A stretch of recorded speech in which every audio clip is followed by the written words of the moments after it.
So basically in zoology it was discovered that the female spider reproduces from the male spider, and then she kills him and throws him outside the home. And then when the kids grow,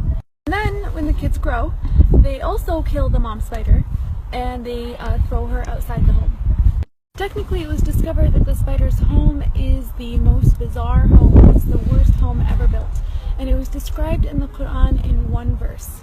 In Surah Al-عنكبوت verse 41 it says, "And those who take allies other than Allah is like that of a spider who takes a home. And indeed the weakest of homes is the home of the spider, if only they knew," is how the verse ended. SubhanAllah, people always knew the physical weakness and the flimsiness of the spider's home. But only in this era were they able to make the connection and comprehend the moral and the spiritual weakness of the spider's home.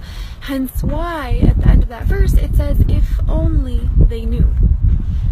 Still, Allah subhanahu wa ta'ala had named an entire chapter, an entire surah after this creature. He spoke about the actual spider in one verse.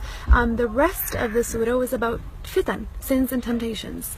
Literally, the second verse in Surah Al-Ankabut says, "Bismillahirrahmanirrahim," and do people think they're going to say we believe, but they're not going to be tempted or tested or tried? Technically, what's the connection between sins and temptations and the spider's home and the spider's web? Why was that connection made in the Quran? If we actually ponder into it a little bit, we'll realize that the connection and the battle and the intertwinement of fitan and temptations is figuratively, it's like the spider's home, the spider's web.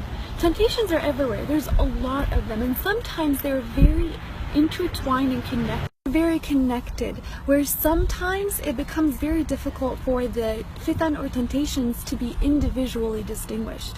And that's why the comparison was there. A human who falls into the trap of temptation and sins is like a human who figuratively falls into a spider's web, technically.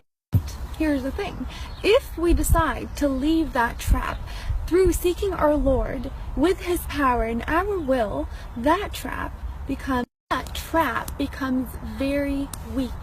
Just like the spider's web, it gets demolished with the touch of a finger. SubhanAllah, I just thought that connection in the Quran was very fascinating, very interesting. May Allah protect us from any fitan and temptations there.